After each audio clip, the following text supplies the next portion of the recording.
Hello dear cadets, उम्मीद है आपको इससे पहले के वीडियो लेक्चर क्लास में इंडियन कॉन्स्टिट्यूशन के बैकग्राउंड को समझने में हेल्प मिली होगी। इसमें आज हम इसके सेकंड लेक्चर क्लास में हैं और इंडियन कॉन्स्टिट्यूशन के बैकग्राउंड के बारे में बात कर रहे थे। So let me recall you what we had studied earlier and what is the content that we are going to cover today.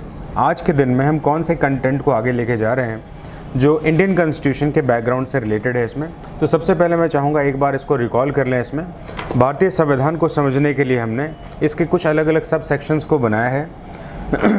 बहुत सारे एग्जाम में क्वेश्चन जो हैं इसके सब सेक्शन से आते हैं और ये जो इसका पार्ट है वो इंडियन कॉन्स्टिट्यूशन का और मॉडर्न हिस्ट्री का, ये दोनों एक दूसरे के साथ मैचअप करता है इसमें, इसलिए काफ़ी ज़्यादा प्रॉफिटेबल हो जाता है। आप यहाँ से इस सेगमेंट को स्टार्ट करते हैं तो मॉडर्न हिस्ट्री समझने में हेल्प मिलता है आपको, और इंडियन कॉन्स्टिट्यूशन का जो फ्रेमिंग है उसको भी समझने में आपको बहुत ज़्यादा बेनिफिट होता है। तो इसी की बात को हम आगे बढ़ा रहे हैं इसमें। तो इंडियन कॉन्स्टिट्यूशन के बैकग्राउंड को थोड़ा सा कवर अप कर लें। इसमें प्रीवियस क्लास में हमने देखा है, इसमें बैकग्राउंड को समझने के लिए हमने जो है इंडियन कॉन्स्टिट्यूशन के बैकग्राउंड को समझने के लिए सबसे पहले हमने एक चार्ट को फॉलो किया था। इस चार्ट में जो है इंडियन कॉन्स्टिट्यूशन का जो फ्रेमिंग है कैसे वो बना है, इसको 2 साल 11 महीने 18 दिन में कॉन्स्टिट्यूशन असेंबली ने बनाया है। ये तो बहुत ही शॉर्ट पार्ट है इसमें, एग्ज़ाम अब ऐसे क्वेश्चंस को नहीं पूछता है इसमें। लेकिन ऐसी कौन सी बात हो गई कि इंडियन कॉन्स्टिट्यूशन को बनाने की ज़रूरत पड़ी, इसके ऊपर हम लोग फोकस कर रहे हैं, जिसका नाम है बैकग्राउंड ऑफ इंडियन कॉन्स्टिट्यूशन। तो बैकग्राउंड ऑफ इंडियन कॉन्स्टिट्यूशन में सबसे ज़्यादा एम्फेसाइज करने वाली बात है इसमें कि इंडिया में जब कॉलोनियल रूल चल रहा था, उपनिवेशिक शासन चल रहा था ब्रिटिश का, तो ब्रिटिश के उपनिवेशिक शासन में बहुत सारे ऐसे बदलाव देखे गए जिसको देखकर भारतीय जो है काफ़ी प्रभावित हुए और भारत में भी ऐसे भारतीयों के संविधान की डिमांड करने लगे। तो वो कौन कौन से कारक थे, कौन कौन से फैक्टर थे जिन्होंने भारतीयों को इन्फ्लुएंस किया कि वो अपने देश में वैसे ही कानून को बनाए, यानी कि भारत में भी ऑटोनॉमी मिले उनको, जैसे ब्रिटेन में वहाँ की संसद उनकी जनता के लिए कानून बनाती है, भारत में भारतीयों के साथ मिलकर कुछ ऐसे कानून का निर्माण कर सके। इसी चीज़ को हम थोड़ा सा डिराइव कर रहे थे इसमें। डेवलपमेंट ऑफ इंडियन कॉन्स्टिट्यूशन, तो अंग्रेज़ों का भारत में रूल मोटे तौर पर जो है ये 2 पार्ट में डिवाइड किया जाता है। प्रीवियस क्लास में हमने पढ़ा है इसमें। सबसे पहला पार्ट है rule under East India government, then East India government के एब्रोगेशन में, रिपील ऑफ रूल के ख़त्म होने पर भारत का शासन सीधे ब्रिटिश रूल में आ गया। तो हमने प्रीवियस क्लास में इस लेक्चर को पूरा पढ़ा था इसमें, जिसमें कि एक्ट ऑफ 1600 से लेकर जो है भारत में आज़ादी की पहली लड़ाई 1857 की लड़ाई थी, और इस लड़ाई के बाद जो है भारत में ईस्ट इंडिया कंपनी के रूल को फिर यहाँ से एबॉलिश कर दिया गया था और भारतीयों के लिए ब्रिटिश पार्लियामेंट में कानून बनाने के निर्माण की प्रक्रिया की शुरुआत हो गई थी। तो ये हमारे बैकग्राउंड का ये फर्स्ट लेक्चर पार्ट था इसमें। हमारे यहाँ भी सेकेंड में under the rule of British crown, तो इसको हम थोड़ा सा भी आगे लेके चल रहे हैं इसमें। आपके क्लास में जो नोट्स होते हैं वो बाईलिंगुअल होते हैं, बाईलिंगुअल ही लिखाए जाते हैं इसमें। जैसे कि मैंने कुछ नोट्स के सेक्शन को कवर किया है इसमें। एक बड़ा अच्छा सा थॉट है, मैं चाहूँगा उससे आप क्लास की शुरुआत करें इसमें।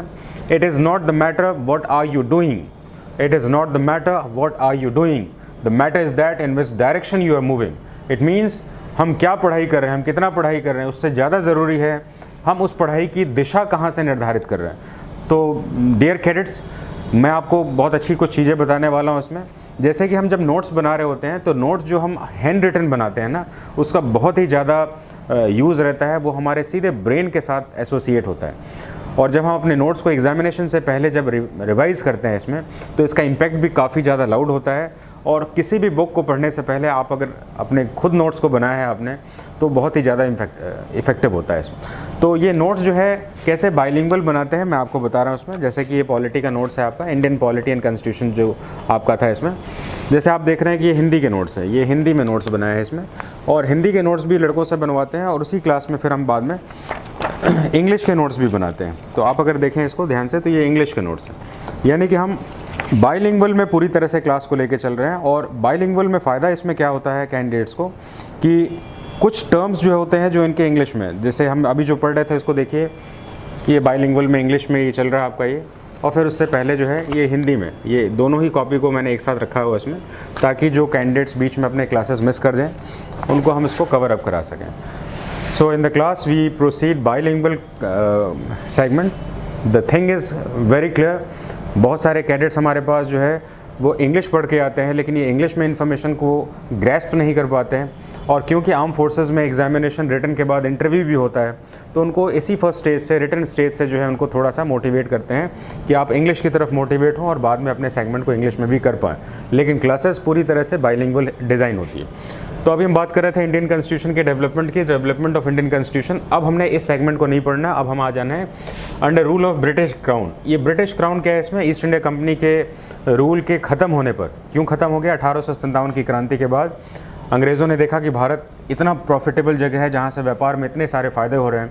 अगर हमने भारत को अगर ऐसे ही विद्रोह में छोड़ दिया इसमें, तो आने वाले समय में भारत से कंपनी का रूल भी ख़त्म हो जाएगा और कोई दूसरा उपनिवेश जो है हो सकता है भारत को जीत ले, या उनको कुछ ऐसी प्रलोभन दे दे इसमें, कुछ ऐसा एल्योर करे इनको कि नहीं हमारे साथ आ जाइए, तो भारत उनके साथ ना चला जाए। तो इसलिए भारतीयों को सेटिस्फाइड करना अंग्रेज़ों की सबसे इंपॉर्टेंट उस समय की ज़रूरत भी थी, मजबूरी भी थी इसमें, और उन्होंने ईस्ट इंडिया कंपनी के रूल को एब्रोगेट किया। भारतीयों की बात समझाने में सफल भी रहे कि जैसे कि ब्रिटेन की जनता के लिए ब्रिटेन पार्लियामेंट कानून बनाता है, अब भारत में भी कानून जो है ब्रिटेन की संसद ही बनाएगी, और उसको पूरी तरह से ब्रिटेन के महाराज और महारानी के नेतृत्व में, क्योंकि वहाँ पर हम देखते हैं ब्रिटेन में महाराज और महारानी, वहाँ पर आज भी जो है मोनार्की पैटर्न है, मोनार्की रूल है वहाँ पर, राजा रानी के पैटर्न जहाँ पर होते हैं उनको मोनार्की पैटर्न ऑफ रूल कहा जाता है इसमें। तो ऐसे रूल वहाँ पर एस्टेब्लिश्ड हैं। तो भारतीयों को ये बात बड़ी अच्छी लगी कि इतना सिविलाइज्ड कंट्री जो है अब वो हमारे लिए कानून बनाएगा जैसे वो अपने देश की जनता के लिए बनाता है, और ये भी बात बताएगा कि अब हम आपको कानून के तहत राज करेंगे इसमें, जैसे कि हमारे देश में होता है।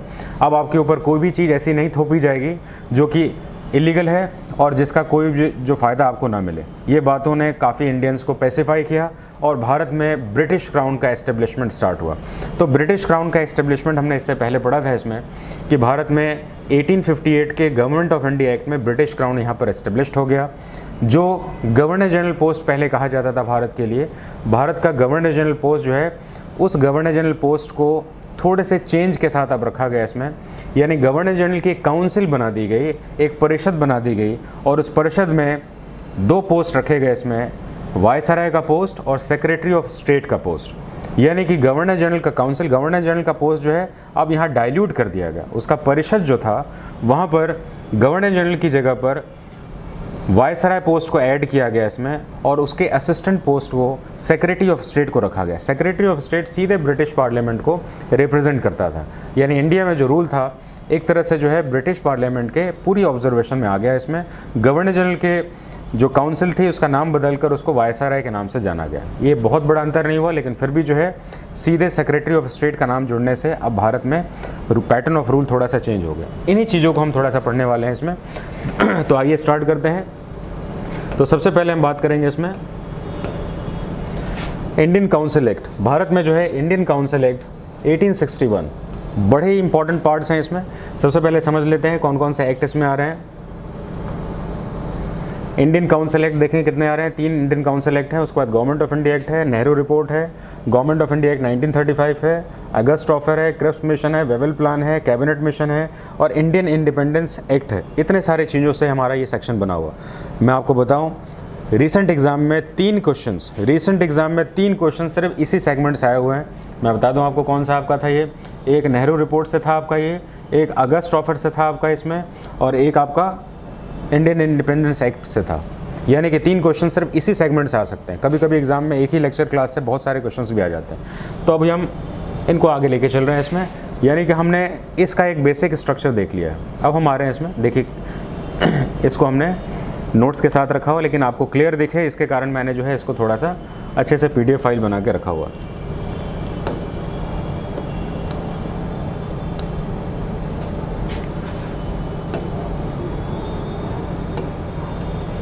तो सबसे पहले इसमें 1861 के एक्ट में ऐसी कौन कौन सी बातें थी जिसको सबसे ज़्यादा एम्फेसाइज करने की ज़रूरत है, जो एग्ज़ाम में क्वेश्चंस आते हैं उनके ऊपर थोड़ी सी बात कर लें। 1857 में 1857 के जो रिवॉल्ट था भारत में, उस रिवॉल्ट में ईस्ट इंडिया कंपनी को ख़त्म कर दिया गया था और भारतीयों को ये समझाया गया था अब कानून आपके लिए बनेगा और आपको जो है बहुत सारी सुविधाएँ दी जाएंगी। अब भारतीय इस वेट में थे इसमें कि कौन सी सुविधाएँ दी जाएंगी इसमें। उसी के बाद जो है भारत में इंडियन काउंसिल एक्ट 1861 पहला ऐसा कानून था जो कि पेश किया गया इसमें भारतीयों के लिए, और इस कानून के तहत जो भी प्रावधान जोड़े गए थे वो एग्ज़ाम के भी क्वेश्चंस हैं और कॉन्स्टिट्यूशन के डेवलपमेंट के लिए भी बड़े अच्छे क्वेश्चंस हैं। तो सबसे पहले हमें समझना है इसमें कौन कौन सी बातें हैं। यानी कि गवर्नर जनरल पोस्ट को ख़त्म कर दिया गया था, यानी कि उसको डाइल्यूट कर दिया गया था, और उस गवर्नर जनरल की परिषद को, जहाँ पर वो कानून निर्माण करते थे पहले, अब उस परिषद को दो अलग अलग पावरफुल पोस्ट में डिवाइड कर दिया गया था, जिसमें कि वायसराय वर्ड था, और वायसराय का दूसरा सब्सिक्वेंट जो असिस्टेंट था, जो सीधे ब्रिटेन की पार्लियामेंट को रिपोर्ट करता था, उसका नाम था सेक्रेटरी ऑफ स्टेट, भारत का सचिव। तो दो पोस्ट क्रिएट कर दिए गए। अब इन दो पोस्ट के बाद ये पहला भारत में कानून बनकर आया, जिसमें कौन कौन से उपबंध थे इसको थोड़ा ध्यान से पढ़िएंगे इसमें। तो सबसे पहली बात है 1861 के कानून में पहली बार पोर्टफोलियो एक्ट की शुरुआत हुई। ये पोर्टफोलियो एक्ट बड़ा इंपॉर्टेंट है। इसमें पोर्टफोलियो एक्ट क्या होता है इसमें, जैसे कि आज भारत में कैबिनेट मिनिस्टर्स कहते हैं, जैसे कि डिफेंस मिनिस्टर कौन है, फिनेंस मिनिस्टर कौन है, ऐसे करके वर्ड हमारे यूज़ किए जाते हैं। तो ये पोर्टफोलियो है, यानी कि निम्नलिखित डिपार्टमेंट के लिए संबंधित व्यक्ति। तो ये पोर्टफोलियो जो सिस्टम था हमारा, वो सबसे पहले 1861 के काउंसिल ऑफ एक्ट में इंट्रोड्यूस किया गया। सबसे इंपॉर्टेंट बात है, एग्जाम में क्वेश्चन भी पूछा गया। तो काउंसिल ऑफ एक्ट में पोर्टफोलियो सिस्टम की शुरुआत की गई। ये शुरुआत करने वाले पहले वायसराय कौन थे इसमें, Lord Canning. Lord Canning Bharat के अंतिम गवर्नर जनरल भी थे ईस्ट इंडिया कंपनी में, और उसके बाद ये वायसराय भी बनाए गए। तो लॉर्ड कैनिंग के पीरियड में भारत में पोर्टफोलियो एक्ट की शुरुआत हो गई। इनके समय में ही भारत में पहली बार भारतीयों को लेजिस्लेटिव बॉडी में, जहाँ पर संविधान भारत का या कानून निर्माण होती है, इसमें भारत में कानून निर्माण करने वाली संस्था में पहली बार ये आश्वासन दिया गया कि एक गैर सरकारी सदस्य के रूप में भारतीयों की भर्ती की जाएगी, नियुक्ति की जाएगी। यहाँ पर ये अपॉइंटमेंट था, वहाँ के लिए उनके लिए कोई इलेक्शन नहीं होते थे। तो हमारे पास सबसे पहली बार भारतीयों के लिए नॉमिनेशन प्रक्रिया की शुरुआत, यानी कि अब जो है लॉ मेकिंग बॉडीज़ में इंडियंस को भी चुना जाएगा, रिप्रेजेंटेशन दिया जाएगा। लेकिन स्टार्टिंग में सिर्फ और सिर्फ ये नॉमिनेशन बेस पर था। अंग्रेज़ों ने उन्हीं भारतीयों को यहाँ पर मौका दिया जो कि भारत से वो टैक्स रेवेन्यू जनरेट कर पाते थे, या कह सकते थे कि भारत में वो राजा महाराजा या एलिट संपन्न वर्ग के थे जो कि अंग्रेज़ों को टैक्स देने की काबिलियत रखते थे। भारत में टैक्स देने की काबिलियत अगर देखी जाए तो आज भी हमारे देश में सिर्फ 4% लोग टैक्स देते हैं। तो उस समय जो गिने चुने लोग थे वही उन्हीं को दिया गया। इसमें ये रिप्रेजेंटेशन सिस्टम था, ये सिर्फ नॉमिनेट करते थे, इसमें ये चुनाव पैटर्न से नहीं आते थे। लेकिन फिर भी भारतीयों को यहाँ आने की शुरुआत तो हो गई। अब हम बात करेंगे 1861 के दूसरे इंपॉर्टेंट एक्ट में। गवर्नर जनरल की बॉडी में सबसे महत्वपूर्ण यहाँ पर एक और बात ली गई इसमें कि गवर्नर जनरल को एक पावर दिया गया जिसका नाम था वीटो का पावर, यानी अध्यादेश लाने का अधिकार दिया गया, ऑर्डिनेंस लाने का अधिकार दिया गया। ये एग्जाम का बहुत इंपॉर्टेंट क्वेश्चन है। Power of ordinance was firstly granted in the act of council act 1861। Ordinance क्या होता है इसमें, मान लीजिए कोई विपरीत परिस्थिति आ जाए या कुछ ऐसी परिस्थिति आ जाए कि जब ये लेजिस्लेटिव बॉडी के मेंबर्स नहीं हो, तब ये गवर्नर जनरल या वायसराय जो थे उस समय, वायसराय के बॉडी इंडिपेंडेंटली स्वयं में ही जो भी कानून निर्माण करेगी उसको कानून का दर्जा दिया जाएगा। आज भी राष्ट्रपति के पास ये अधिकार हैं जिसको कहते हैं ऑर्डिनेंस, अध्यादेश जारी करने का अधिकार। राष्ट्रपति को आज भी, समझ सकते हैं, आज भी अधिकार ये इसी एक्ट में लिए गए थे। यानी कि गवर्नर जनरल के पास अध्यादेश जारी करने का अधिकार दिया गया। लेकिन यहाँ पर ध्यान देने की बात है, इस अध्यादेश को सिर्फ 6 महीने की वैलिडिटी प्राप्त थी। 6 महीना, ध्यान रखिएगा, ये 6 महीना एग्जाम का क्वेश्चन है। और आज राष्ट्रपति का जो अध्यादेश है, ऑर्डिनेंस है, उसका लाइफ कितना होता है, वो कितना रह सकता है, तो 6 हफ्ते रहता है। संसद जैसे शुरू होता है तो 6 हफ्ते तक ही वो वैलिड रहता है। अगर उस पर डिस्कशन हुआ तो ठीक है, पहले भी खत्म हो जाएगा। डिस्कशन नहीं हुआ तो 6 हफ्ते बाद वो ऑटोमेटिकली रिजॉल्व हो जाएगा। यानी कि 6 हफ्ते आज के दिन में, और पहले कितना, 6 महीने। ये 6 वर्ड के साथ इसको जोड़ेंगे। तो यहाँ पर ये ऑर्डिनेंस का अधिकार जो है सबसे पहली बार दे दिया गया। गवर्नर जनरल कुछ ऐसे भी ऑर्डिनेंस ला सकता था, मान लेते हैं लेजिस्लेटिव बॉडी कोई ऐसे कानून को बना दे जो कि ब्रिटिश हुकूमत के अगेंस्ट में है, ऐसी प्रोविजंस रखे गए। अगर वो उनकी पॉलिसी के अगेंस्ट में है तो गवर्नर जनरल को वीटो करने का अधिकार भी दिया गया। वीटो कहने का मतलब है ना कहने का अधिकार, यानी गवर्नर जनरल ऐसे किसी भी कानून को जो कि लेजिस्लेटिव बॉडी बना दे, जैसे आज हमारा संसद को कह सकते हैं लेजिस्लेटिव बॉडी, उस समय लेजिस्लेटिव बॉडी बना दे जो कि ब्रिटेन की पॉलिसी के अगेंस्ट में है। भारत में लोग, हो सकता है आने वाले समय में भारतीय ज़्यादा हो जाएं और ये अंग्रेज़ों के अगेंस्ट में कानून बना दे, तो वायसराय को अधिकार दिया गया कि वो इसको ना कह दे, वो इसको वीटो कह दे। वीटो का मतलब होता है ना कहने का अधिकार, और ये 1861 के इंपॉर्टेंट में। तो थोड़ा सा रिकॉल कर लेते कौन कौन सा है। तो सबसे पहले पोर्टफोलियो सिस्टम इंट्रोड्यूस किया गया, अलग अलग विभागों के प्रतिनिधि बनाए गए, जैसे आज कैबिनेट मिनिस्ट्री। दूसरा, गवर्नर जो वायसराय थे वायसराय को सबसे इम्पॉर्टेंट अधिकार दिया गया अध्यादेश जारी करने का। अध्यादेश का लाइफ कितना था उस समय? 6 महीने था। नेक्स्ट इसमें क्या, गवर्नर वायसराय को, जो कि गवर्नर जनरल बॉडी के ही मेंबर थे, इसमें वायसराय थे, इनकी बॉडी का दूसरा मेंबर था सेक्रेटरी ऑफ स्टेट, तो इनको वीटो का भी अधिकार दिया गया। तो इतने सारे अधिकारों के साथ जो है काउंसिल एक्ट हमारा इंट्रोड्यूस हुआ। अब हम आ जाते हैं, इनको थोड़ा सा अगर देखना हो तो आप देख सकते हैं इसमें अध्यादेशों की अवधि 6 माह के साथ देखें। इसमें विशेष निषेधाधिकार प्राप्त था। निषेधाधिकार को हम वीटो कहते हैं, जैसे मैंने आपको बताया वीटो पावर भी था इसमें। नेक्स्ट, गवर्नर्स के पास जो है विधान परिषद बढ़ाने के अधिकार दिए गए, यानी कि अब वो अपने लेजिस्लेटिव हाउसेस को प्रोविंसेस तक बढ़ा सकते हैं। तो इस तरीके से सबसे इम्पॉर्टेंट है आपका 1861, इसको इन कानूनों के साथ भी हम समझ सकते हैं।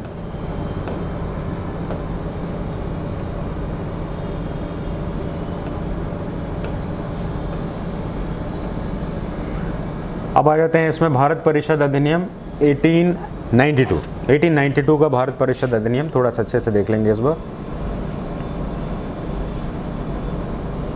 चलिए, तो इंडियन काउंसिल एक्ट 1892, इसकी इंपॉर्टेंस क्या है, एग्जाम में इससे क्वेश्चंस कैसे आते हैं, इसके बारे में थोड़ी चर्चा करें। जैसे कि हमने इससे पहले कि 1861 के काउंसिल एक्ट में पढ़ा है, इसमें भारतीयों को जो लेजिस्लेटिव बॉडी थी, जहाँ पर भारत के लिए कानून लॉ मेकिंग प्रोसेस हो रही थी, वहाँ पर इनका सिर्फ नाम मात्र का रिप्रेजेंटेशन दिया गया, यानी कहा गया कि आपको अपॉइंट करके हम डालेंगे इसमें, लेकिन अपॉइंटमेंट के अधिकार उनके चुनाव और उनकी काबिलियत पर नहीं होते थे, वो अंग्रेज़ों की इच्छा पर होते थे। उन्होंने कानून बना दिया, जो टैक्स देगा उनको हम ले लेंगे इसमें, जो अंग्रेज़ों का वफादार होगा उनको ले लेंगे इसमें। तो ये इनको गैर सरकारी सदस्य, नॉन गवर्नमेंट बॉडी भी कहते थे इसमें, जो कि सरकार बनाने के जगहों पर शामिल तो होते थे, लेकिन इनका रोल बड़ा ही मिनिमल होता था, ये बहुत ज़्यादा इंपॉर्टेंस नहीं रखते थे। लेकिन इस एक्ट में इसकी इंपॉर्टेंस को बढ़ा दिया गया। अब इस कानून के तहत भारतीयों को 40% का स्थान दिया गया, नॉन गवर्नमेंट बॉडी में 40% का अधिकार दिया गया। सबसे पहली बार Indian council act 1892, Indian council act में भारतीयों को 40%, यानी 100 अगर सीटें हैं तो 40% सीटें भारतीयों को दिया गया, जो कि पहली बार कह सकते हैं कि ये अधिकार उनको भारतीयों को लेजिस्लेटिव बॉडी में दिया गया। और इस अधिकार के साथ इनको बजट के ऊपर डिस्कशन में भाग लेने का अधिकार भी मिला इसमें, यानी कि जो भी बजट देश के लिए बनता है इसमें, उस बजट में वो अपना योगदान दे सकते हैं, उसमें डिस्कशन कर सकते हैं, वो अपने क्वेश्चंस को भी पूछ सकते हैं। ऐसे अधिकारों के साथ 1892 का जो काउंसिल एक्ट है वो सबसे इंपॉर्टेंट है, और इस तरीके से जो है एग्ज़ाम में क्वेश्चन भी बनते हैं। एक बार इसको थोड़ा सा नोटिफाइड कर लेते हैं इसमें। देखते हैं इन नए सदस्यों में 40% गैर सरकारी होते हैं। 40% बहुत बड़ी संख्या है इसमें। इसमें अधिनियम में प्रथम बार राजस्व एवं व्यय अथवा बजट पर बहस करने की शक्ति, प्रश्न पूछने की शक्ति को दिया गया इसमें। तो सबसे इंपॉर्टेंट क्वेश्चन यहाँ से बनता है इसमें कि बजट पर बहस करने का अधिकार किस कानून के तहत भारतीयों को मिला, पहली बार। दूसरा चीज़ है कि पहली बार भारतीयों को लेजिस्लेटिव बॉडी में किस में रिप्रेजेंटेशन देने की बात हुई। पहले तो सिर्फ रिप्रेजेंटेशन था, उनको नॉमिनेट किया जाता, लेकिन यहाँ पर ये 40% की अधिक संख्या में आ गए। अब भारतीयों का अधिकार ग्रेजुअली धीरे धीरे बढ़ रहा है इसमें, और इसलिए एग्ज़ाम का ये यहाँ से क्वेश्चन आ गया इसमें। इसी चीज़ को हमने इंग्लिश में लिखा हुआ है इसमें, इंग्लिश में भी इस चीज़ को आप देख सकते हैं इसमें। 40% सीट्स इसमें देख सकते हैं, क्वेश्चन पूछने का अधिकार को भी दिया गया इसमें। Under this act 40% seats were reserved for Indians in legislative body. Under this act Indians were empowered with questions, with asking questions in legislative body. ये दो इंपॉर्टेंट चीज़ें हैं। अब हमारे हैं इसमें इंडियन काउंसिल एक्ट 1909 के इंडियन काउंसिल एक्ट के ऊपर आ रहे हैं हम इसमें।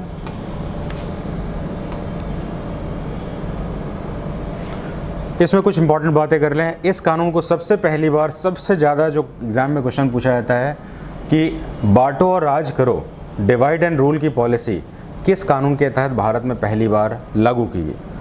विच of the act passed by British government in India was directly related to divide and rule. Divide and rule policy was, तो divide and rule policy Bharat में कौन से कानून के तहत भारत में आई है, तो भारत में 1909 के तहत आई है। इस 1909 के कानून को भारत में मार्ले मिंटो रिफॉर्म भी कहते हैं, मार्ले मिंटो रिफॉर्म भी कहते हैं। इस चीज़ को थोड़ा सा ध्यान रख लें इसमें, मैं लिख दे रहा हूँ इसको।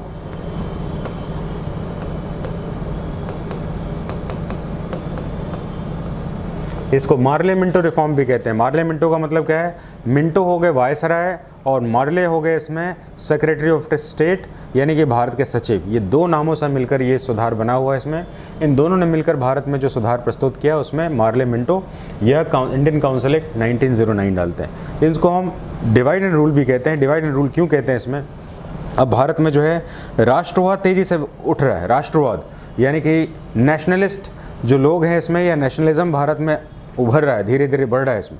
और इसकी पहचान कैसे करेंगे इसे, भारत में 1905 में अंग्रेज़ों ने बंगाल को विभाजन कर दिया, बंगाल को सेपरेट जब कर दिया था, तो भारत में बंगाल में ये आंदोलन हो गया इसमें कि हमें अलग कर दिया गया। और भारत में जो है इसका विरोध नहीं हुआ, तो एक अलग अलग पॉलिटिकल पार्टी हम देख रहे हैं इसमें। मुस्लिम लीग की स्थापना कब हो गई थी, यही बंगाल विभाजन के बाद 1906 में हो गई थी, ढाका में हो गई थी। तो भारत में पॉलिटिकल मूवमेंट्स अब काफ़ी ज़्यादा तेज़ हो गए। अब भारत में जो है स्वदेशी आंदोलन तेज़ हो गए, अपने देश में बनी हुई चीज़ों का सिर्फ यूज़ करेंगे, ऐसी कुछ आंदोलन बढ़ रही है भारत में। तो भारत में जो राष्ट्रवाद बढ़ रहा है इसमें अंग्रेज़ सोच रहे हैं इसको कैसे तोड़ा जाए इसमें। और इसमें सबसे ज़्यादा इंपॉर्टेंट रोल कौन प्ले कर रहा है, क्योंकि भारत का कंसंट्रेशन फोकस कहाँ पर था, बंगाल में था। और बंगाल में मेजॉरिटी पीपल कौन से कम्युनिटी के थे, मुस्लिम कम्युनिटी के थे। तो इन्होंने क्या किया, इसमें जानबूझकर मुसलमानों के लिए भारत में एक ऐसा लॉलीपॉप कानून बना के लेके आए। कहा कि मुसलमानों के लिए अलग से रिप्रेजेंटेशन दिया जाए, रिजर्वेशन जैसा कुछ दिया जाए लेजिस्लेटिव बॉडी में, जिससे कि ये ज़्यादा से ज़्यादा चुनकर आएँ और ये अपनी डिमांड्स को रखें, जिससे कि आंदोलन नहीं करें। एक तो बंगाल विभाजन इन्होंने अपनी मर्जी से किया, और बाद में कहा कि नहीं, इनको ज़्यादा से ज़्यादा हम बुलाएंगे ताकि ये विरोध नहीं करें, ताकि ये इनके पक्ष में आ जाए। और भारत में आज़ादी की जो लड़ाई है, जो हिंदू और मुस्लिम एकता के साथ चल रही थी, ये डिवाइड हो जाए। और बहुत हद तक भारत में डिवीज़न का जो काम था ये करने में सक्सेसफुल भी रहे। तो 1909 के कानून को भारत में पहला डिविजिव एक्ट या बांटने वाले कानून के नाम से भी जानते हैं। इसमें हम देख सकते हैं, इसमें हिंदू मुस्लिम के बीच मतभेद और झगड़ों की खाई खोद दी गई, जिसके कारण इसको डिवाइड एंड रूल पॉलिसी को के नाम से भी जाना जाता है। इसमें भारत में जो है अब अलग अलग जो प्रोविंसेस थे अंग्रेज़ों के, जहाँ जहाँ प्रोविंसेस थे उनमें लेजिस्लेटिव काउंसिल्स को भी बढ़ाया गया, अलग अलग जगहों पर प्रोविंसेस बनाए गए और कहा गया कि आप अपने रिप्रेजेंटेशन दीजिए। सब नाम के थे इसमें रिप्रेजेंटेशन।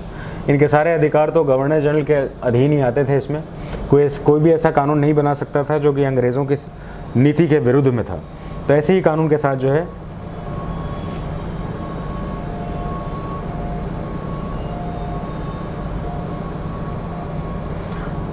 अब हम आएंगे इसमें भारत शासन अधिनियम 1909।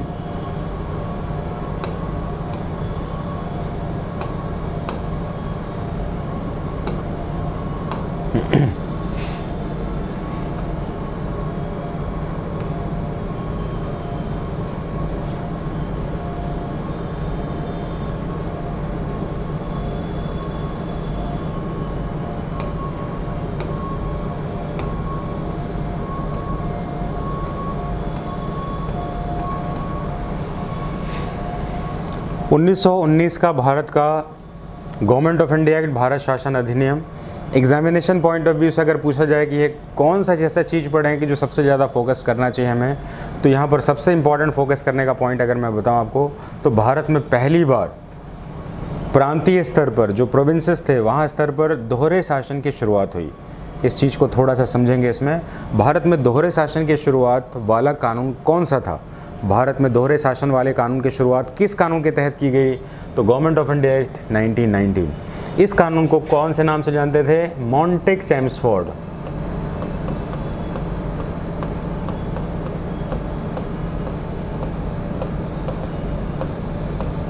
मॉन्टेग-चेम्सफोर्ड को 1919 के कानून के नाम से भी जानते हैं। मॉन्टेग-चेम्सफोर्ड मतलब क्या है, तो जैसा कि हमने पहले डिस्कशन किया हुआ था इसमें, अब भारत में जो गवर्नर जनरल की लेजिस्लेटिव बॉडी है उसमें गवर्नर जनरल को वायसराय कहा जाने लगा था, और उनके साथ जो दूसरे इनके सपोर्टर थे उसको सेक्रेटरी ऑफ स्टेट, भारत के सचिव के नाम से जाना जाता। तो चेम्सफोर्ड हो गए इसमें वायसराय, और मॉन्टेग हो गए इसमें सेक्रेटरी ऑफ स्टेट। दोनों ने मिलकर भारत में एक कानून बनाया जिसको कहते हैं गवर्नमेंट ऑफ इंडिया एक्ट 1919। ये भारत में बहुत ही ज़्यादा ज़रूरी है। इसमें फर्स्ट वर्ल्ड वॉर के बाद भारत में आज़ादी की डिमांड बढ़ गई थी और इन डिमांड को पूरा करने के लिए अंग्रेज़ों के ऊपर काफ़ी प्रेशर था कि कैसे कानून बनाए जिससे कि भारतीयों को पेसिफाई किया जा सके और भारत में आज़ादी की डिमांड को कम किया जा सके। यहाँ पर हमें ध्यान देना है, इसमें ये डिमांड काफ़ी ज़्यादा बढ़ गई थी क्योंकि यहाँ पर गांधी जी का इन्वॉल्वमेंट भी आ चुका था।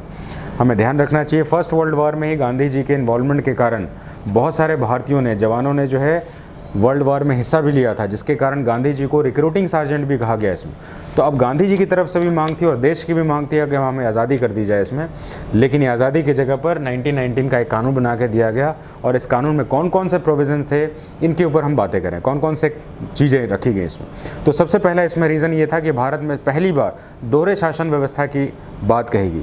ये दोहरे शासन व्यवस्था को समझना बड़ा ज़रूरी है। इसमें ये दोहरे शासन का ड्यूअल रूल बनाने की शुरुआत की गई, प्रांतों में ड्यूअल रूल सिस्टम की शुरुआत की गई।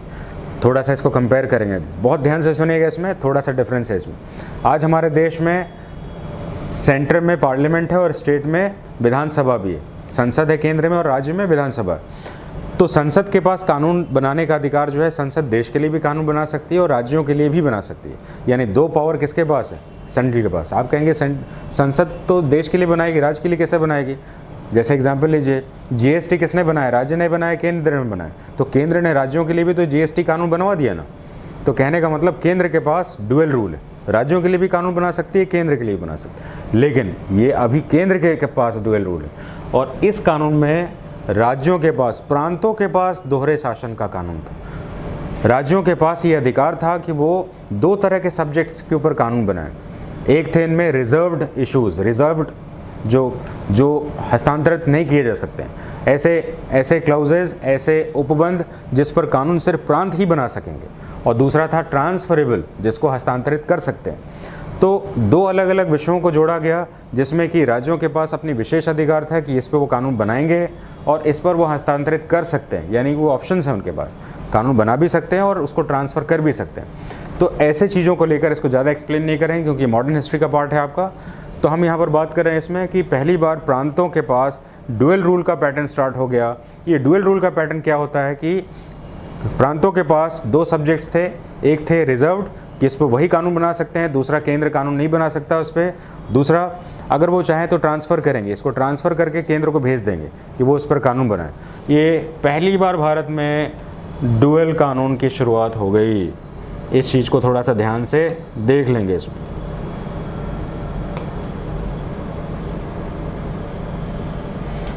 अब यहाँ पर जो है ड्यूअल रूल की शुरुआत होगी भारत में। अब पैटर्न ऑफ रूल में चेंज आ गए।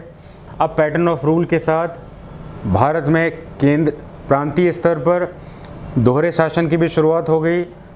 बहुत सारे प्रांतों में जो सरकारें बन रही थी उनके अधिकार इतने बढ़ गए कि जनता को बहुत ही ज़्यादा हेल्प मिला अपने कानून को बनाने के लिए। लेकिन अब बात ये कानून बनाने तक सीमित नहीं थी। अब भारत में आज़ादी की डिमांड बढ़ गई थी इसमें, क्योंकि फर्स्ट वर्ल्ड वॉर में अंग्रेज़ों ने भारतीयों को प्रॉमिस किया था इसमें कि आप हमें इस बार सपोर्ट करिए और इसके बाद तो हम आपको इस युद्ध के बाद जो है आज़ादी दे ही देंगे इसमें। लेकिन ये आज़ादी के बदले उन्होंने कानून बनाना शुरू कर दिया। 1919 का जो कानून ड्यूअल रूल बना के लेके आए, रूल तो बहुत अच्छा था इनका ये, लेकिन भारतीयों की डिमांड अब चेंज हो गई थी ये। और गांधी जी ने भी खासकर देखा कि ये तो आज़ादी की जो प्रॉमिस थी उन्होंने इसको हटा दिया इसमें। तो गांधी जी ने भारत में असहयोग आंदोलन की शुरुआत भी कर दी। तो मॉन्टेग-चेम्सफोर्ड रिफॉर्म या 1919 के कानून के बाद गांधी जी ने सोचा कि उनके साथ धोखा हुआ है, ये तो कानून बना रहे हैं हमें आज़ादी देने के लिए, अब तो इनको इंडिपेंडेंस कर देना चाहिए था, इंडिपेंडेंस कानून बनाना चाहिए था। तो गांधी जी ने यहाँ पर इन कानून को मानने से मना कर दिया और कहा कि अब जो है हमें चाहिए स्वराज और उसके लिए हम स्टार्ट करेंगे इसमें एक आंदोलन स्टार्ट किया उन्होंने जिसका नाम था असहयोग आंदोलन, नॉन कॉपरेशन मूवमेंट। तो नॉन कॉपरेशन मूवमेंट हिस्ट्री का पार्ट है आपका, यहाँ पर हम जो है, लेकिन इससे इसको कोरिलेट कर सकते हैं कि अंग्रेज़ों का ये कानून के विरोध में गांधी जी ने क्या किया इसमें।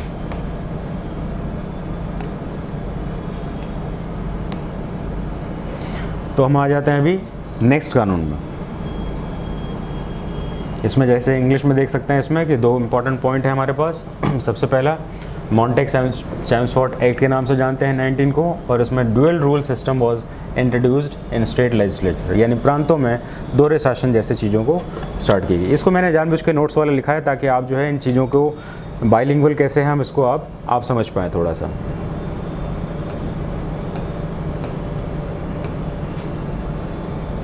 अब हम आ जाते हैं नेहरू रिपोर्ट। ये इस बार एनडीए एग्ज़ाम का भी क्वेश्चन है आपका। तो एनडीए एग्ज़ाम से क्वेश्चन आपका नेहरू रिपोर्ट के साथ आया था। थोड़ा सा बैकग्राउंड समझेंगे, बड़ा मज़ा आएगा आपको ये। नेहरू रिपोर्ट आया ही क्यों? देखिए, अंग्रेज़ों के पास अब प्रेशर बढ़ रहा था कि भारत में कानून निर्माण के लिए तो हमने अपनी लेजिस्लेटिव बॉडी बना दी है, लेकिन ये भारतीय कानून बनाने दे नहीं रहे। इनको चाहिए आज़ादी, और आज़ादी अभी दे नहीं सकते हैं इसमें। इसके लिए उन्होंने साइमन कमीशन 1927 में भारत भेजा, और भारत में साइमन कमीशन जब आया तो भारतीयों ने इसका विरोध किया। तो भारतीयों ने जब विरोध किया इसका, तो उनमें से एक अंग्रेज़ अधिकारी थे जिनका नाम था वॉरकेन हड। वॉरकेन हड ने भारतीयों से कहा कि आप अपना कानून अगर बना ही सकते तो हमें कष्ट क्यों करना पड़ता, साइमन कमीशन आता क्यों आपके लिए। ये बात भारत में भारतीयों को काफ़ी चुभ गई, खासकर पंडित मोतीलाल नेहरू को, जो जवाहरलाल नेहरू के फादर थे। इन्होंने कहा कि हम अपना कानून खुद बना के दिखाएंगे इसमें, और उन्होंने भारत का एक संविधान बनाया। और इस भारत के संविधान को बनाने के बाद जब इन्होंने इस संविधान को पेश किया तो इसको कहा गया नेहरू रिपोर्ट। नेहरू रिपोर्ट किसने बनाया था? ये पंडित मोतीलाल नेहरू।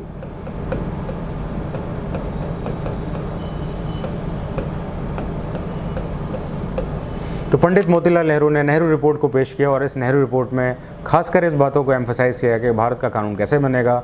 इस रिपोर्ट में कौन कौन सी बातें थी, थोड़ा सा पॉइंट ले लेते हैं इसमें। इस रिपोर्ट में खास बात ये थी कि ये डोमेनियन स्टेटस पर बना था।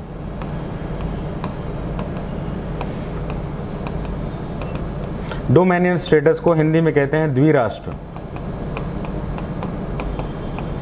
द्विराष्ट्र के सिद्धांत पर बना हुआ था, यानी कि पंडित मोतीलाल नेहरू ने जो संविधान बनाया था उसमें संविधान भारतीयों का होगा, उसमें सारे उपक्रम, सारे जो बॉडीज़ थी उनमें भारतीय थे, लेकिन उसका पोस्ट जो वायसराय और गवर्नर जनरल का था वो अंग्रेज़ों का दिया हुआ था, क्योंकि उनका ऐसा मानना था कि भारतीय भी इतने मैच्योर नहीं है कि भारत को रूल करने की कैपेसिटी हो, इसलिए हमें अपने देश को कुछ समय तक के लिए गवर्नर जनरल रूल में या वायसराय रूल में रखना चाहिए, और ये ब्रिटेन का होगा। लेकिन ये सिद्धांत जो था वो भारत के साथ साथ ब्रिटेन के ही देश के दूसरे अधिकारी को भी जोड़ने के लिए बना हुआ था, जिसके कारण इसको दो राष्ट्र का सिद्धांत कहा गया, और इसको ड्यूअल रूल सिस्टम या डोमेनियन स्टेटस का संविधान कहा गया। ये डोमेनियन स्टेटस का संविधान जब पंडित मोतीलाल नेहरू जो थे, जब उन्होंने 1929 में कांग्रेस का अधिवेशन हुआ, तो लाहौर में आयोजित हुआ कांग्रेस का अधिवेशन। कांग्रेस का अधिवेशन लाहौर में जब आयोजित हुआ तो उस समय प्रेसिडेंट थे जवाहरलाल नेहरू, उनके बेटे, और उनके बेटे उस समय कांग्रेस के अध्यक्ष थे, और उनके फादर ने ही जब ये बिल डॉक्यूमेंट प्रस्तुत किया तो उन्होंने इसको मानने से मना कर दिया। जब बाप की रिपोर्ट को, नेहरू रिपोर्ट को, उनके सन ने, जवाहरलाल नेहरू ने मानने से मना कर दिया, तो पूछा कि फिर क्या चाहिए हमें, और क्या चाहिए? तो कहा कि हमें चाहिए पूर्ण स्वराज। ये वर्ड पूर्ण स्वराज को कॉइन करेंगे यहाँ पर पहली बार, ये वर्ड पूर्ण स्वराज।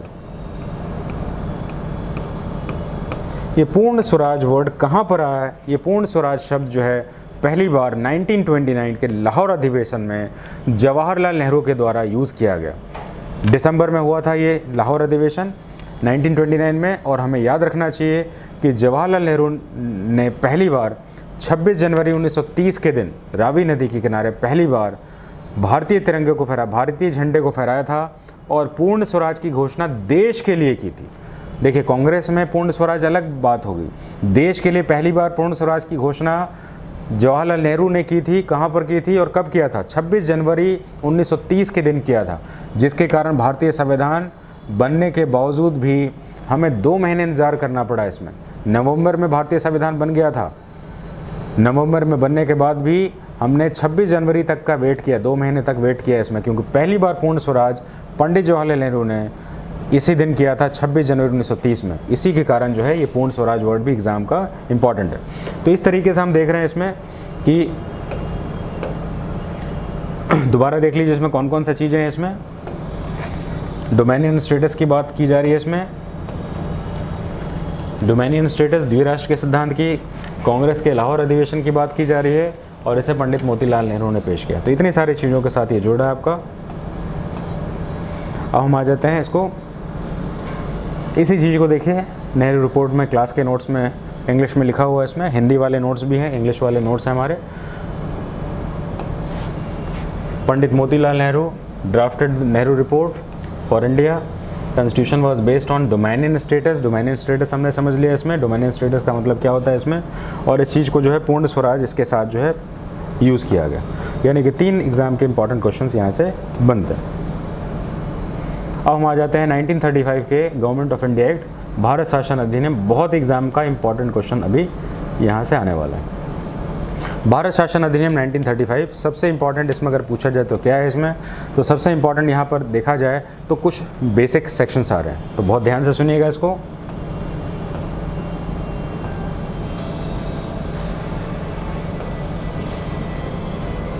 तो सबसे इंपॉर्टेंट क्या है कि भारत शासन अधिनियम जो है 1935 में सबसे इंपॉर्टेंट चीज़ है कि भारत में सबसे पहली बात संघवाद की स्थापना, संघवाद यानी कि भारत को राज्यों के एक समूह के रूप में, संघ के रूप में मान लिया गया। Federalism was firstly introduced, the concept of federalism was firstly introduced in act of 1935। Federalism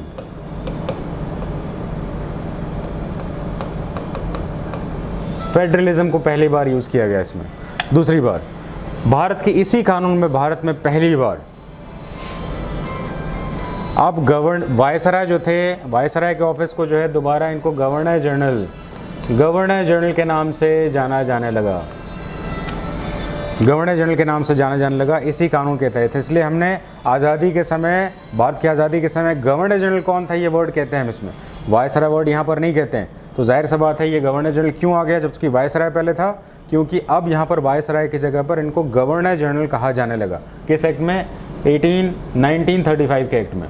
next, अंग्रेज़ काफ़ी प्रेशर में आ चुके थे इसमें, भारतीय उनका कानून मानने से मना कर रहे थे। नेहरू रिपोर्ट के बाद तो अब भारतीयों में पूर्ण स्वराज की घोषणा भी हो चुकी थी। अब भारत में आज़ादी की मांग जो है एग्रेसिवली हर जगह पर चैंटिंग की जा रही थी, उनको प्रोनाउंस किया जा रहा था, आज़ादी की मांग उठ रही थी। इसी बीच में हमारे पास सबसे पहले ये कानून आया। अंग्रेज़ों ने दोबारा भारत को तोड़ने के लिए एक नई नीति रची। एग्ज़ाम का क्वेश्चन आ रहा है अभी। अब जो पहले सिर्फ मुसलमानों के लिए भारत में अलग पृथक व्यवस्था बनाई थी, मुस्लिम वोट्स के लिए बनाई थी, अब इन्होंने कहा सिख भी होंगे, इसमें एसटी भी होंगे, एससी भी होंगे, इसमें दलित भी होंगे, इन सभी के लिए अलग अलग रिप्रेजेंटेशन सिस्टम आया जाए।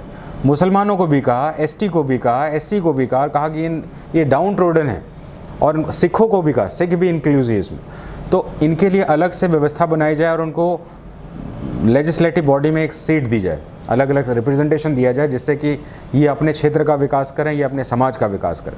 भारत में आज़ादी की लड़ाई को अलग अलग भागों में बांटने की सबसे इम्पोर्टेंट साजिश यहाँ पर हो रही थी इसमें। इस चीज़ के साथ जो हम देख रहे हैं इसमें सांप्रदायिक निर्वाचन पद्धति का इसमें ईसाई, यूरोपियन, हरिजनों के लिए पृथक निर्वाचन व्यवस्था की गई। इम्पॉर्टेंट सा सेक्शन चल रहा है। इसके बाद दूसरा इम्पॉर्टेंट सबसे सेक्शन है इसमें, जो बात पहले प्रांत में यानी कि प्रोविंसेस में दोहरे शासन की थी, इस कानून के तहत अब क्या कर दिया गया था, अब सेंटर में डुअल रूल बना दिया गया। आज भी हमारे पास केंद्र में डुअल रूल है। संसद राज्य के लिए भी कानून बना सकती है और केंद्र के लिए भी कानून बना सकती है। ध्यान रखना होगा, ये कानून बनाने की प्रक्रिया कब शुरू हुई है? 1935 के एक्ट में शुरू हुई है। 1935 के गवर्नमेंट ऑफ इंडिया एक्ट में कह दिया गया, इसमें केंद्र के पास, सेंट्रल लेजिस्लेटिव के पास ये अधिकार होगा कि वो केंद्र के लिए भी कानून बनाएगी और राज्यों के लिए भी, प्रोविंसेस के लिए भी कानून बनाएगी। और डुअल रूल को प्रांत से हटाकर केंद्र में ट्रांसफ़र कर दिया गया। इसको बहुत ध्यान से लेके चलिएगा। 1919 में प्रोविंसेस के पास डुअल रूल था, अब जो है 1935 में सेंटर के पास डुअल रूल है। और आज कहाँ पर है? आज भी सेंट्रल के पास यानी पार्लियामेंट के पास डुअल रूल पैटर्न है। भारत का संसद दोहरा शासन करता है। हम कह सकते हैं हम बिहार के नागरिक हैं, पंजाब के हैं, हरियाणा के हैं, लेकिन भारत की ही नागरिकता हमें मिलती है, रहें कहीं पर भी है। हम भारत में इनकम टैक्स देते हैं केंद्र सरकार को और निगम टैक्स देते हैं राज्य सरकार को। हम दोहरे शासन में, हम दो अलग अलग तरीके से शासन के भाग हैं इसमें। जिस राज्य में रहते हैं वहाँ पर हमारी ड्यूटी अलग लगती है और कहे जाते हैं हम केंद्र के नागरिक, भारत के नागरिक। हम अलग अलग पैटर्न के आते हैं इसमें, और इस पैटर्न रूल को भारत में सबसे पहली बार 1935 में ही शुरू किया गया था। और इस एक्ट में लास्ट सबसे इंपॉर्टेंट पॉइंट ये है जो एग्ज़ाम का क्वेश्चन है इसमें, भारत में पहली बार इतना बड़ा संविधान अंग्रेज़ों ने बनाया था इसमें, जिसमें कि 451 धाराएँ और 15 परिशिष्ट थे। इतने सारे भागों को जोड़ दिया गया था। और आश्चर्य की बात है इसमें, देश की आज़ादी कब मिली हमें? 1947 में। संविधान कब बना हमारा? 1950 में। तो 47 से लेकर 50 के बीच में भारत में कौन सा कानून चल रहा था? तो 1935 का ही कानून देश में चल रहा था। तो 1935 के कानून के तहत भारत में शासन आज़ादी के बाद संविधान बनने तक चला गया है। ये एक सबसे इंपॉर्टेंट क्वेश्चन यहाँ पर ये आ रहा है। इसी चीज़ को इंग्लिश में हम देखेंगे। इसमें dual rule pattern was started in this, federalism start हो गया, इसमें ड्यूअल रूल स्टार्ट हो गया, यहाँ पर इसमें फेडरल कोर्ट वाज बॉर्न। यहाँ पर एक इंपॉर्टेंट चीज़ है, इसमें भारत में पहली बार संघीय न्यायालय की स्थापना हुई। संघीय न्यायालय को कहते हैं हम सुप्रीम कोर्ट ऑफ इंडिया। अब सुप्रीम कोर्ट स्टैब्लिश हो चुका है इसमें, जो इससे पहले हाई कोर्ट सिर्फ चल रहे थे। अब भारत में सुप्रीम कोर्ट की स्थापना कर दी गई, और सुप्रीम कोर्ट की स्थापना किस कानून के तहत की गई? 1935 के कानून के तहत। बाकी सब आपका जो हिस्ट्री का पार्ट है आपका।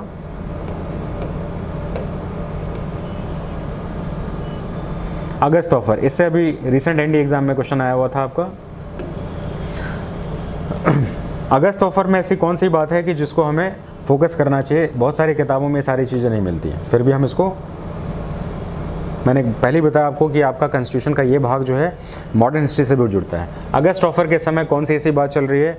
सबसे इंपॉर्टेंट ध्यान देने की बात है कि ये सेकंड वर्ल्ड वॉर की शुरुआत हो चुकी है। सेकंड वर्ल्ड वॉर की शुरुआत हमें पता है 1939 में स्टार्ट हो चुकी थी और 45 तक चली है इसमें।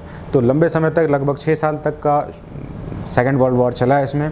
ब्रिटेन इसमें मेन पार्टी था और भारत में ब्रिटेन का रूल चल रहा था। भारतीय रिवॉल्ट कर रहे थे ब्रिटिश रूल को, क्योंकि वो आज़ादी की मांग कर रहे थे। और इसी बीच जो है ब्रिटेन के ऊपर प्रेशर था दूसरे देशों का कि भारत को पहले पैसिफाई करिए, क्योंकि भारत जो है बहुत इंपॉर्टेंट देश है, यहाँ पर रिसोर्सेज हैं, ह्यूमन रिसोर्स भी है, और इसलिए आप इनको पहले पैसिफाई करिए। तो अगस्त ऑफर नाम का एक लॉलीपॉप लेकर आया गया।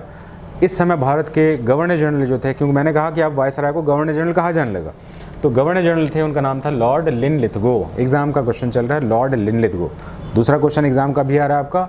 इनके पीरियड में अगस्त ऑफर था क्या? ये अंग्रेज़ों ने पहली बार भारतीयों को कहा कि अब लेजिस्लेटिव जो काउंसिल होगी उसका निर्माण आप करेंगे।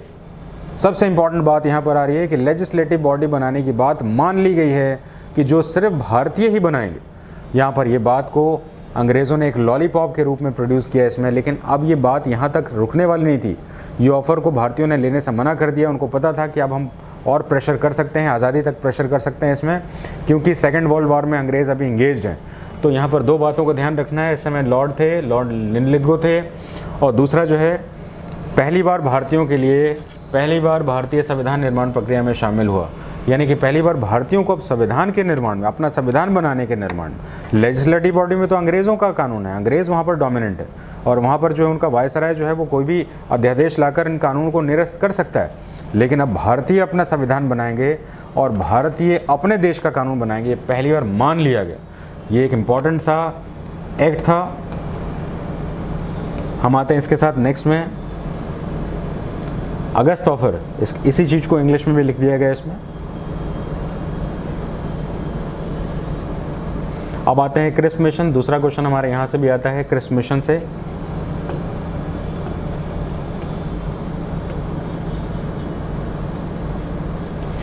क्रिस्प मिशन जो है भारत में कब आया? 1942 में क्रिस्प मिशन आया। गांधी जी ने इसको पोस्ट डेटेड चेक कहा। एक ऐसे बैंक का जो बैंकरप्ट यानी दिवालिया हो चुका है, ऐसे बैंक का एक चेक कहा जो कि बैंकरप्ट हो चुका है, जिसका पैसा नहीं है और वो चेक इश्यू कर रहा है। यानी भारत के लिए कानून बनाने की बात अंग्रेज़ जब कर रहे हैं तो उसी तरह से है जैसे कि एक बैंक जो दिवालिया हो चुका है वो चेक इशू कर रहा है। ये पोस्ट डेटेड चेक है, यानी कि ये जो बात अभी अंग्रेज़ दे रहे थे हमें, वो तो हमें बहुत पहले चाहिए था, अब तो हमें सिर्फ और सिर्फ आज़ादी चाहिए। 1942 का क्रिप्स मिशन के साथ हमारा सबसे इंपॉर्टेंट चीज़ जुड़ा हुआ है कि गांधी जी के द्वारा इसको कहा गया पोस्ट डेटेड चेक, जो कि एक ऐसे बैंक से इशू हुआ है जो कि एक बैंकरप्ट है, यानी कि दिवालिया हो चुके हुए बैंक के द्वारा दिया गया चेक जिसका कोई वैल्यू नहीं है। इस तरीके से इसको यूज़ किया गया। अब गांधी जी ने क्रिप्स मिशन को लेने से भी अस्वीकार कर दिया। अब कहा ये पोस्ट डेटेड चेक है, अब हमें चाहिए आज़ादी। और इसके बाद ही गांधी जी ने 8 अगस्त 1942 के दिन भारत छोड़ो आंदोलन की शुरुआत कर दी। क्विट इंडिया मूवमेंट की शुरुआत गांधी जी द्वारा कर दिया गया। इन्हीं दो बातों के साथ ये एग्ज़ाम का इंपॉर्टेंट क्वेश्चन बनेगा आपका।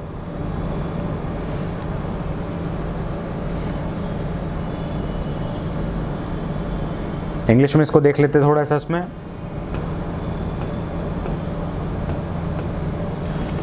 Cripps mission visited India 1942। Cripps mission, जिसने भारत में क्रिप्स मिशन ने जो प्रपोजल दिया था आज़ादी से रिलेटेड कि हम आपके संविधान को बनाने में हेल्प करेंगे, ऐसा करेंगे वैसा करेंगे इसमें। और इसमें विंस्टन चर्चिल भारत के उस समय ब्रिटेन के प्रधानमंत्री थे, तो विंस्टन चर्चिल के साथ भी इसमें आ गया। डोमेनियन स्टेटस को देने की मांग उन्होंने मानी थी। हालांकि डोमेनियन स्टेटस तो हमने 1928 में ही डिसअप्रूव कर दिया था, जो कि हमारे पंडित मोतीलाल नेहरू ने बनाया था। ये सारी चीज़ों को मानने से हमने मना कर दिया था। डोमेनियन स्टेटस यानी कि गवर्नर जनरल उनका और भारत का संविधान भारतीयों के द्वारा। अब ये बातें हमें नहीं चाहिए थी। अब हमें क्या चाहिए थी? अब चाहिए थी पूरी आज़ादी, यानी हमें पूर्ण स्वराज चाहिए था। अब नेक्स्ट आते हैं इसमें वेवेल प्लान। वेवेल प्लान से भी इस बार एग्जाम में आपका क्वेश्चन था, इसमें वेवेल प्लान से रिलेटेड क्वेश्चन है। वेवेल प्लान के साथ शिमला समझौता जुड़ता है आपका, यानी कि शिमला कॉन्फ्रेंस जुड़ता है। 1945 में वेवेल प्लान था। भारत में वर्ल्ड वॉर के बाद के कंसिक्वेंसेस चल रहे हैं। अंग्रेज़ों ने तो ये बात मान ली थी कि भारत को अब आज़ाद करना है। वेवेल प्लान में तो ये बात फिक्स हो गई थी कि भारत को आज़ादी दे दी जाएगी। पहली बार यहाँ पर ये फिक्स कर दी गई कि भारत को आज़ादी मिल जाएगी, लेकिन आज़ादी मिलेगी इससे पहले भारत जो है अपने बेसिक डिस्प्यूट सॉल्व कर लें कि वो अपने कानून निर्माण को कैसे करेंगे इसमें। इसके लिए अंग्रेज़ों ने बड़ी एक गहरी चाल चली, और गहरी चाल क्या थी? उन्होंने कहा कि आप जितने भी पॉलिटिकल जो रिप्रेजेंटेटिव हैं वो शिमला में जाके मिलें और अपने डिस्प्यूट्स को सॉल्व करें। और इस डिस्प्यूट में सबसे इंपॉर्टेंट डिस्प्यूट मुस्लिम लीग की तरफ से क्या आया उसके ऊपर थोड़ी बात करें। मुस्लिम लीग ने कहा कि जो भी हम, क्योंकि मुस्लिम लीग मुसलमानों का रिप्रेजेंटेशन करती है और इसलिए इनके जो रिप्रेजेंटेटिव्स हैं, इनके जो सांसद या जो भी रिप्रेजेंटेटिव चुने जाएँ वो मुस्लिम ही लोगों के द्वारा चुने जाएँ, यानी इनका रिप्रेजेंटेशन जो होगा वो मुस्लिम लोगों के द्वारा ही होगा। और ये बात जो है सबसे ज़्यादा डिस्कॉर्ड का रीज़न बनी, क्योंकि अगर उनके चुनाव सिर्फ मुसलमान करेंगे तो बाकी भारतीयों के चुनाव कोई और करेंगे तो फिर भारत तो दो अलग अलग राष्ट्रों में बढ़ जाएगा। और इस प्रपोजल को नहीं माना गया और शिमला कॉन्फ्रेंस जो है वो डिसअप्रूव हो गया। और वेवेल प्लान ने जो कि उनके पॉलिटिकल रिप्रेजेंटेटिव से बात करने के बाद कही थी वो एक डिसअप्रूव हो गया। तो वेवेल प्लान को किसके परिप्रेक्ष्य में पढ़ेंगे? इसमें हम पढ़ेंगे शिमला कॉन्फ्रेंस में, क्योंकि शिमला कॉन्फ्रेंस में ही कहा गया कि पॉलिटिकल रिप्रेजेंटेटिव आपस में मिलें और आपस में अपने डिस्प्यूट्स को सॉल्व करें कि संविधान कैसे बनाएंगे। लेकिन यहाँ पर तो पहले से ही बैकग्राउंड डिसाइडेड था कि ये डिस्प्यूट बनना है इसमें, और इस डिस्प्यूट के साथ ही अंग्रेज़ों को पता था कि फ़ायदा उन्हीं का होने वाला है इसमें। जैसे देख रहे हैं पृथक मुसलमान प्रतिनिधि की बात कही गई, जो कि बिल्कुल एक्सेप्टेबल नहीं थी इसमें। Demand of independent Muslim seats were not accepted. Though this plan, the act, Indians feel independent. Through this plan, the act of Britishes were followed by Indians till independence. कहा गया इसमें कि ये जो प्लान बनेगा इसमें आज़ादी तक जो है इसके ऊपर ही हम बात करेंगे इसमें। और इसमें खासकर एक और बात वेवेल प्लान में जोड़ दिया गया, इसमें कोई ऐसी बात अगर विवादित हो जाए, देखिए ये सब एग्ज़ाम के ऐसे क्वेश्चंस हैं जो कि किताबों में भी नहीं मिलते हैं। कोई ऐसी बात अगर विवादित हो जाए, वेवेल ने क्या सुझाया इसमें, तो ऐसे विवाद को फिर 2/3 बहुमत के साथ प्रूव करके ही पास किया जा सकेगा, खासकर मुसलमानों को और सेफगार्ड देने के लिए। कि अगर मान लीजिए मुसलमानों को कोई लगे कि ये बात हमारे लिए विरोध में जा रही है, तो फिर पूरे असेंबली को 2/3 बहुमत से सिद्ध करना होगा कि नहीं उनके विपक्ष में नहीं है। तो ये 2/3 का क्लॉज भी इसमें डाल दिया गया, जो कि एक बहुत ही इंपॉर्टेंट क्लॉज था। कैबिनेट मिशन 1946 ये सबसे ज़्यादा ज़रूरी है इसमें। इससे तो क्वेश्चन पूरा संविधान का बनता है, लेकिन हम यहाँ पर इसको शॉर्ट में लेके चलेंगे क्योंकि इसके ऊपर एक अलग क्लास है हमारा। कैबिनेट मिशन 1946, इसमें कौन कौन से क्वेश्चंस बनते हैं? सबसे पहले कैबिनेट मिशन के समय ब्रिटेन के प्रधानमंत्री कौन थे? तो ब्रिटेन के प्रधानमंत्री क्लेमेंट एटली थे। ये पहला क्वेश्चन एग्जाम का सबसे इंपॉर्टेंट क्वेश्चन। इसको कैबिनेट क्यों कहा गया इसमें? क्योंकि क्लेमेंट एटली के ही कैबिनेट में, जैसे मैंने पहले पढ़ा था ना, पोर्टफोलियो लॉर्ड कैनिंग के समय में बना था ये। आज भी हमारे कैबिनेट मिनिस्टर्स होते हैं, तो कैबिनेट मिनिस्टर्स यानी कि ब्रिटेन के प्रधानमंत्री क्लेमेंट एटली ने अपने 3 कैबिनेट मिनिस्टर्स को कहा कि भारत में आ जाइए और संविधान प्रक्रिया को आगे बढ़ाइए। तो इनके 3 कौन कौन से रिप्रेजेंटेटिव्स थे? पैथिक लॉरेंस थे, क्रिप्स थे और एवी अलेक्जेंडर थे। ये एग्जाम में पूछे गए हैं तीनों के नाम, इन चीज़ों को ध्यान रखना है इसमें। तो कैबिनेट मिशन क्या मतलब हुआ? ब्रिटेन के प्रधानमंत्री जो कि एटली थे, क्लेमेंट एटली के 3 कैबिनेट मिनिस्टर्स आए थे, पैथिक लॉरेंस, क्रिप्स और अलेक्जेंडर। और भारत में उन्होंने संविधान बनाने के लिए एक प्रपोजल दिया जिसमें कहा था कॉन्स्टिट्यूशन असेंबली को बनाइए, संविधान सभा को बनाइए। और इस संविधान सभा को मान लिया गया और भारत में इसी संविधान सभा ने भारत का संविधान बनाया है 2 साल 11 महीने 18 दिन में। तो ये बात सबसे इम्पॉर्टेंट है।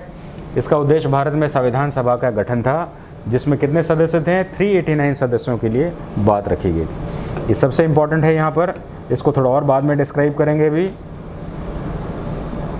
इसी कैबिनेट मिशन को फिर बाद में इंग्लिश में लिखा गया है इसमें। अब हम इसमें लास्ट पॉइंट में आ जाते हैं, इसमें भारतीय स्वतंत्रता अधिनियम, इंडियन इंडिपेंडेंस एक्ट। भारत में कैबिनेट मिशन ने कानून बना दिया है, बनाने की प्रक्रिया शुरू हो गई है। इसमें अंग्रेज़ों को पता चल चुका है कि अब भारत में अंग्रेज़ों का कोई भविष्य नहीं है।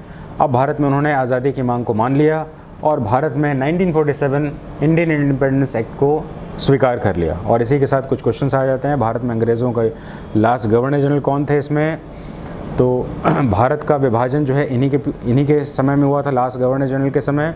और ये गवर्नर जनरल ने भारत को दो राष्ट्र, भारत और पाकिस्तान, दो अलग अलग देशों में डिवाइड कर दिया। तो इसके साथ जो है लॉर्ड माउंटबेटन के समय में भारत और पाकिस्तान दो अलग अलग राष्ट्रों में बन गए। ये भारत में अंग्रेज़ों के अंतिम गवर्नर जनरल भी थे। कुछ समय के लिए आज़ादी के बाद, जब तक हमने इस चीज़ को मेंटेन नहीं किया था कि हमारा रिप्रेजेंटेटिव कौन होगा, तो सी राजगोपालाचारी को हमने गवर्नर जनरल, भारत का एकमात्र गवर्नर जनरल बनाया जो भारतीय थे। कुछ समय बाद इनको रिप्लेस कर दिया गया। लेकिन भारत में ब्रिटेन के अंतिम गवर्नर जनरल लॉर्ड माउंटबेटन थे। विभाजन को दो राष्ट्रों में भारत और पाकिस्तान का निर्माण होगा। इसमें सत्ता का उत्तरदायित्व सौंप दिया और जब तक देश में संविधान नहीं बनता है इसमें, तब तक 1935 का भारत शासन अधिनियम द्वारा शासन किया जाएगा। ये इंपॉर्टेंट क्लाउज इसमें जोड़ दिए गए और यही एग्ज़ाम के आपके और समझने के लिए सबसे इम्पॉर्टेंट क्लाउज बन रहे हैं इसमें। इसी चीज़ को इंग्लिश में यहाँ पर लिख दिया गया इसमें। अब हम यहाँ से इंडियन कॉन्स्टिट्यूशन के बैकग्राउंड को पूरी तरह से समझ चुके हैं और बैकग्राउंड को समझने के बाद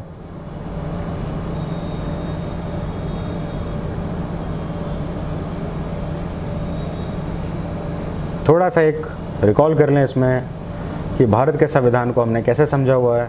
तो भारत के संविधान को हमने development of Indian constitution under East India company rule और development of constitution under British parliament के अंदर में समझा हुआ। इस तरीके से हमारा भारत के संविधान का विकास हुआ और ये संविधान के विकास के बाद अब हम जो बातें करेंगे इसमें, वो पूरी बातें हमारी होंगी सिर्फ कॉन्स्टिट्यूशन के बारे में, यानी कॉन्स्टिट्यूशन को हम पढ़ने वाले हैं इसमें।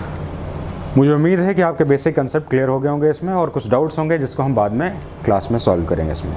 Thank you.